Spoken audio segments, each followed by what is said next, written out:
Sosok Indra Kents kerap menyombongkan kekayaannya kini harus menanggung malu. Hal ini lantaran dirinya menjadi tersangka kasus investasi bodong trading binomo. Indra Kents memiliki mobil-mobil pribadi yang super mewah, ia juga punya pesawat jet. Dialah Indra Kesuma alias Indra Kents yang kini menjadi pesakitan karena penipuan berkedok trading. Ternyata, semua kekayaan dan kemewahan yang ditunjukkannya didapat dari hasil menipu. Tak usah heran, ia telah ditetapkan polisi sebagai tersangka kasus judi online dan tindak pidana pencucian uang, TPPU, melalui platform aplikasi Binomo. Setelah Indra Kents menjadi tersangka pada tanggal 24 Februari tahun 2022, Bareskrim terus melakukan pengejaran terhadap pihak lain yang juga terlibat. Penyidik kini melakukan pelacakan aset Indra Kents dan orang-orang terdekatnya yang terkait dengan kasus itu.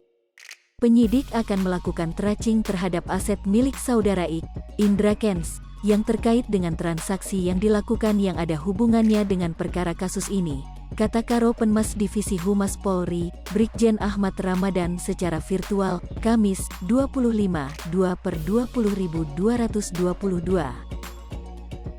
Kisah Indra Kents ini menarik dibahas karena ia memulai bisnisnya dari nol, bahkan dulu ia sempat menjadi pengamen dan supir taksi.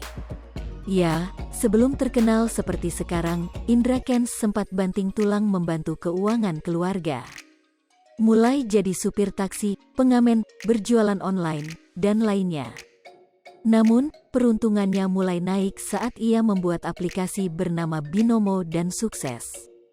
Sayang, aplikasi itu ternyata hanya akal-akalan semata dan banyak yang tertipu. Sejumlah orang yang mengaku korban penipuan investasi Binomo melaporkan lelaki yang dijuluki sebagai Crazy Rich Medan itu dilaporkan ke Bareskrim Polri pada tanggal 3 Februari tahun 2022 lalu. Sebelum dilaporkan, Indra kerap memamerkan kegiatannya melakukan investasi itu melalui media sosial dan YouTube.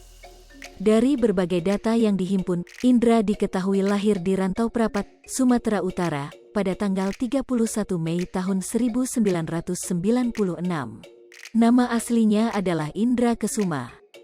Lelaki itu kemudian menempuh pendidikan di jurusan Teknik Universitas Prima Indonesia pada 2014 sampai 2018.